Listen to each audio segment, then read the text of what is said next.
Hi, my name is Paul Brumbaugh. I'm sitting here in Ed Studios in the corner of 7th and Market. I'm sitting with a friend of mine, but also my landlord, which is kind of interesting. He's a member of the Odd Fellows here in San Francisco, and we're here to talk about a great event. It's on Sunday, May 7th, 2023, from 11 to 4. It's a day at the races. Pete Sellers is joining me. How you doing, Pete? I'm doing well. How are you? Very well. Good to see you. We have dogs in our midst. We got Thor and Ace hanging out with us, and it's funny because my dog's near you, and your dog's near me. So that's okay. They're on a play date as we're doing this. Tell us about this event. It's 25 years in the making. Yeah, 25 years, and this is our annual Oddfellow outing, but it's welcome to everyone is welcome. We used to do it twice a year when Bay Meadows was open in San Mateo. Right. But now we only have Golden Gate Fields in the Bay Area, so we use that track once a year. This is our first meeting in 3 years due to COVID. So Right. we started out 25 years ago. We started with 30 people, 30 members. Right. We opened it to non-members, so we bring guests. Following year was 80 members, and then it worked up the next few years to 200 members, and eventually 3 years ago we were at 600 members. Wow. And guests. So it really expanded, very popular. The costs in were very reasonable because we're a nonprofit. We use it as a fundraiser, mainly for the Rebecca Children's Services, their Culinary Academy, which is for youth that have nowhere else to go. They go through the orphanage program, and they go through the wraparound services, and most programs kick people out when they reach 18. Right. This has the TAY program, the program that keeps kids past the age of 18. Well, they added the Culinary Academy about 15 years ago, maybe 20 now, where it has those kids who come through the system, 18 through 25, are able to go through this academy free of charge. They learn the entire business of baking, cooking, and preparing food, and then marketing, and then selling their products. They actually do that through this academy. So they learn every aspect from the business end to actually making the product. And that's actually just one facet of Rebecca's, because like you said, they have wraparound services. Yeah, for they these. have everything. I mean, everything they do from it mental coffee. health to You've shelter, done it. clothing. You got it. You've done your research. Absolutely. Absolutely. They've been in business since 1897. Wow. And they're in Santa Clara County, and they serve a vast population. Right. Now, they're located in Gilroy, but they reach around, wraparound services, literally grab these kids from all the down in South County, in All San Jose, Santa Clara Clara County, but they do referral too. So they do take in kids and families from, because they also include the families. Very inclusive, because when you have issues within families and people who are suicidal, they have to involve the entire family. Right. And I have been there for orientation through the Odd Fellows, and have seen kids as young as 15 who have tried to commit suicide. Right. Listen to their stories, very moving. But these kids, now I don't know how many of those kids actually reach the Culinary Academy, which the Day at the Races is supporting. But there are some that actually reach that program. Right, because they have to assess every kid, just like every person is different, and they have to assess their needs. And when they sit around one of these assessment meetings, they have a person that represents each part of this kid's life. Their parents or family are there. They have counselors. They have, if it's applicable, it's social services, it's mental health, it's your primary care. Everybody's in on this meeting, and they're there for you. They're there for that youth to figure out what they need. And if it's something where they can thrive in an environment such as a Culinary Academy, I'm guessing that's just a great service. That wasn't provided by wraparound services until just recently, I would think. Yeah, they've added every segment of social work Right. that you can think of. I mean, they have daycare there, they have adoption, fostering, you name it. They do it all. It's one package. They have over 200, I think 250 in their staff. Many of those are either medical doctors Right. or PhDs in psychology. Yeah, they have Type of psychologists organization. on staff and everything else. Now, we know a little bit about Rebecca's. You're with Oddfellows. Give me a little overview about the Oddfellows. Well, as you know, the Rebeccas are a segment of the Oddfellows. Yeah. They started out as the wives and daughters of Oddfellows in the 1800s, 1851, I believe. Okay. Schuyler Colfax created the Rebeccas, who was a Speaker of the House during the Civil War, Okay. and also the once Vice President of the United States. Really? There you So go. he created actually wrote the Rebecca degree per se, or he did. The Oddfellows were the first organization that created a women's group within their organization, sooner than a group like the Masons, Right. who created the Eastern Star. So the Oddfellows had a jump on everybody. But the Oddfellows have been around here since 1819 in America, and they broke the barriers of social integration, I would say, in 1971. Rather late, you would think, but during that time of growing up and seeing things happen, the Oddfellows did that, and they have flourished since that time. They are in, I say flourish, but at the same time, every group is in a decline right now. Right. Younger groups, younger generations aren't inclined to join organizations, churches, bowling teams, you name it. Yeah, unless it's on their phone and it's Yeah. easily accessible by their thumb. Or if there's a game involved, So we're trying to update, we're trying to do that, but the Oddfellows do, I would like to say they started out as benefiting one another, helping one another. Sure. They had the burial, they had the orphans, they had just financial aid, helping find work early on, last century. But they moved into what I say is more philanthropic today. Each lodge, there are 109 in the state of California. Each lodge now supports other nonprofits, other entities. For example, Yerba Buena Lodge supported St. Anthony's last year. It supported Urban Alchemy Right. financially. We gave them $5,000 each. Or groups that thrive, they need money to exist. And so we did everything in our community. We even helped the dogs, what are the mutts? The mud strut? Yeah, the one up over on Alabama Street. What is it? For the aging dogs. Okay. We helped them. Muttsville. Muttsville. Yeah, we Okay. helped them out too. We gave them 5,000. St. Anthony's 5,000. Urban Alchemy. Moran San Francisco Food Bank 5,000. What we do is we're part of a trust, and I actually was in trouble because we took all our money. We're not rich. Right. We get it part of this. Because you're a nonprofit. We get this money every year, Right. and we don't keep it. Right, it distributes And it. the order wanted to be, actually, we even gave 25,000 to the Educational Foundation, which is open to everybody. Everybody Has access to that fund. to these scholarships Right. and grants.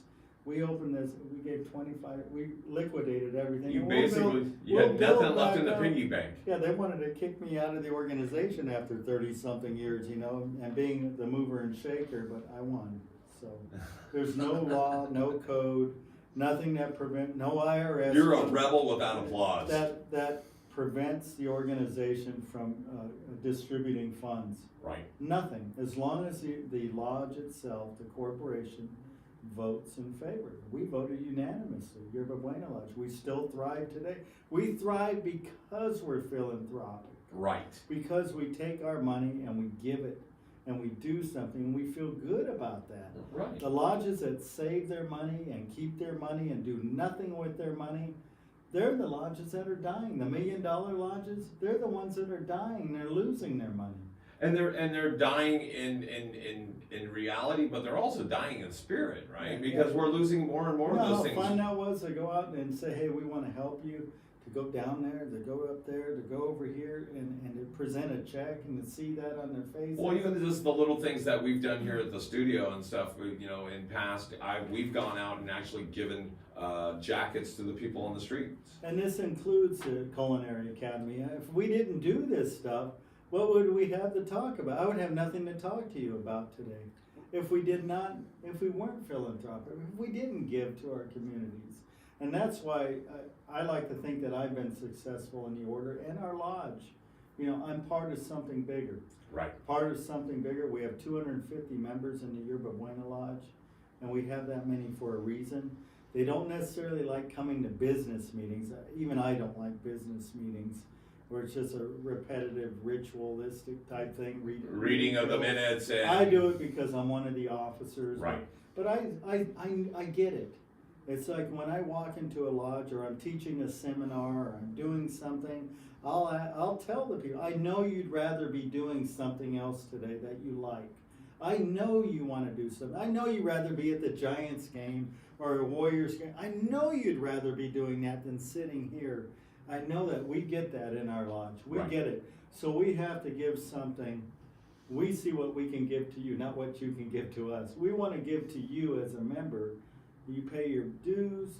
We want to give back to you. We want to give back to our community.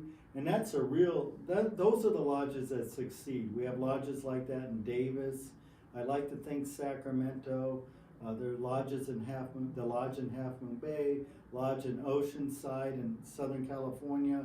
There are lodges that do those types of things that are really succeeding. They blend into their communities. The lodges, I won't say the lodges who don't do that because I don't want to put them on the spot, but you have to give. And this is what, going back to what we started about the day at the races, Right. is done every year. Now, it hasn't always been to the Culinary Academy. It's been to other parts, sometimes to replenish their treasury. So most of the time, groups, organizations, corporations like that are in the red. Right. They operate in the red because they can't get the state grants. Right. They can't get that money they depend on during down years. So they have to do layoffs like any other big business, and that hurts the RCS, the Rebecca Children's Services. So we try to give, it can be anywhere. If you're giving a little bit, it helps a lot, because if you have a lot of people contributing, a lot of organizations contributing, it adds up. And that's why you see these groups that, hey, even donate $1. You hear these things on TV, Yeah. 30 cents a day. Just the price of a cup of coffee a day. Every little bit helps, and that's what we do. We don't know how much we're gonna give because we give a certain portion of each. It doesn't come out of this cell, we just match it. This is where it hurt us. When we called Golden Gate Fields Pacific Racing Association to start doing this again, they no longer have like buffets available open every day like they used to at the Turf Club. They do it on a catering basis now. So it used to be you could kind of just walk in and. So everyone at Golden Gate Field, I believe they're all union. I know the jockeys are, and the people who work in the stables, the ones that are documented. They're all, or whatever they're here, they don't get the benefits, but everyone there is union, so the fees are higher. Right. The fees are a lot higher. So when you bring in this whole entire network of people to facilitate your group, whether it's fundraiser or not, it's costly. So the price they quoted us in the previous years, we were paying $42 to $45 per ticket as a nonprofit. The price they quoted me for that same buffet setup in the Turf Club, $114 a ticket. Wow. Wow. How could we? I couldn't get anybody back there. Right. And I'd always commit starting at 300 to 500 tickets. This time I committed to the first 100 tickets. Right. And we renegotiated where they gave me for $70 a person. It wouldn't be the same buffet with the roast and everything. With the barbecue beef, and I think that's a hamburger, and barbecue chicken. They do make good chicken, and with sides. So you're getting more of a barbecue dip, beans, the corn. You're getting more of a picnic. But I think type that's for true. $70. No, I think that's true wherever we go. Everything, the dollar doesn't go as far as it has No. to. But and again, This was dramatic, though. That is dramatic. And then they actually, at least they negotiated with you so that you were able to continue this event. Yeah, and that's what's more important, but I have good news, so where I thought we'd get 100, now I'm already approaching 150. Oh, there you go. So if I can get that up to 200, then I will call that a success, and even though it's only a third of what we've done before, but at least it's going to get the word out there. People will want to come the following year. And the lodges there are other lodges participating, the ones that want to attend our event, they subsidize, which helps us a great deal, because they're going to pay $50 of the 70 for their members to attend. Right. And then once the $70 is paid to us, well, we go ahead as a lodge, okay, how much do we want to give per sale? So we don't know how much yet. We know at least $200 is gonna go to RCS. We want that thing to go up, up, up. Right. What we find, we just don't bank on the 2, 3, 4, 500. It's been 1,000 over the years too, that we have a representative come, we present the check there, we make an event of it. But what you don't know is that the people who show up there, they write checks out of their pockets. Right. And sometimes that doubles, sometimes it triples.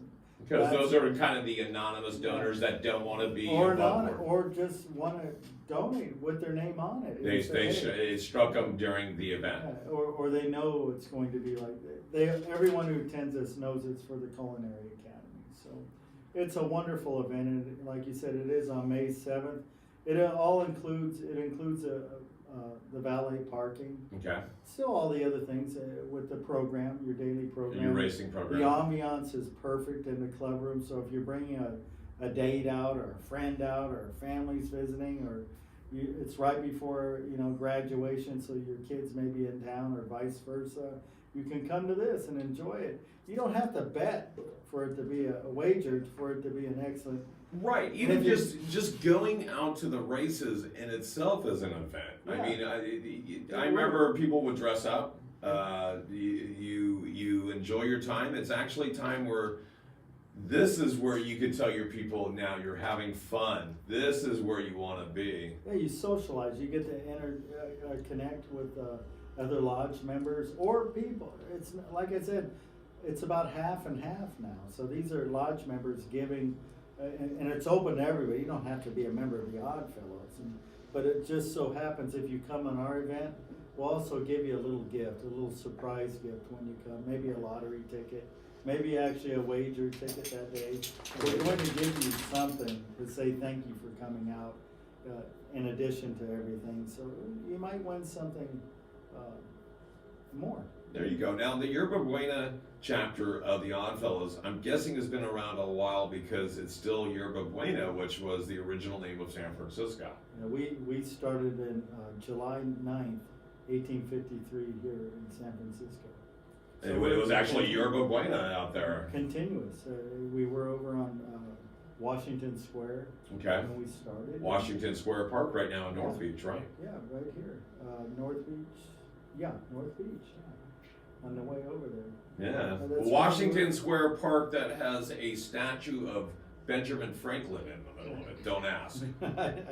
We don't ask things. San Francisco has the greatest and weirdest history, folks. But yeah, Washington Square Park, it's not square. That's not Washington in the statue. We don't know why. But okay, so it goes back to that. But even this building, I think, was erected in 1906.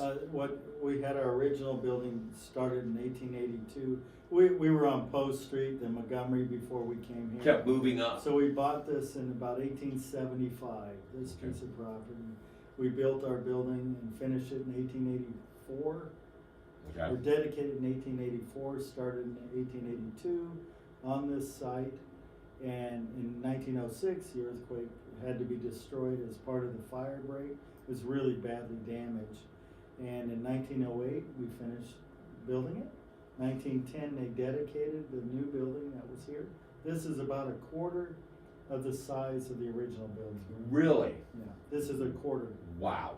Yeah, the building was a brick building 4 times, and also 2 more stories. I've seen older representations of the building with the horse and buggies. It's gigantic. Right, and you can tell even the horse and buggies that were up on the big old carriages, and you could tell that you guys must have had a livery stay available down Had below. clocks and It's just crazy. towers. It was awesome, but nothing was reinforced. And so what happened? The parapets, everything, some walls collapsed, and so it was also on fire from the neighborhood. So Right. the National Guard came in and blew it up. And That's another thing people are kind of misunderstood about San Francisco. They think, wow, it's the earthquake that took out the city. The earthquake really did a lot of damage, but it was the fires.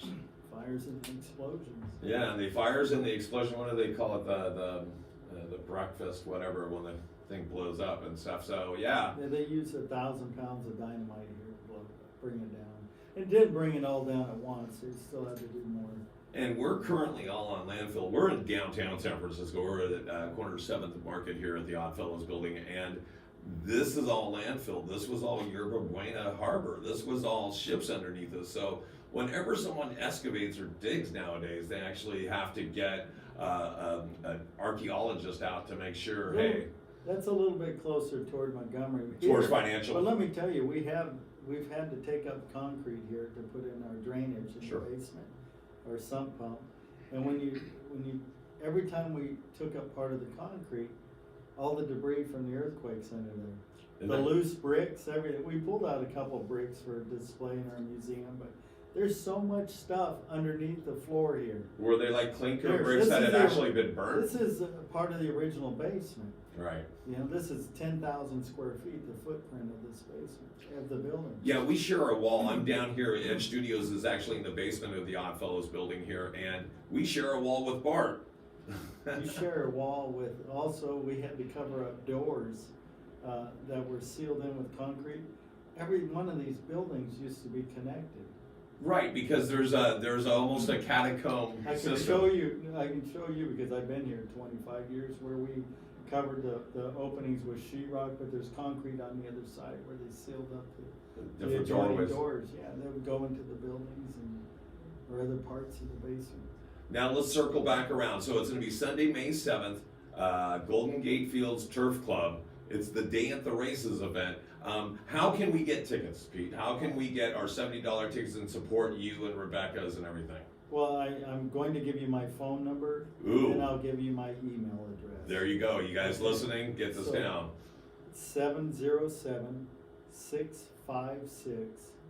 707-656-8294. 707-656-8294 is my phone number. Okay. Just ask for me or leave a message. If you forget my name, just say I want to pick up some racing tickets.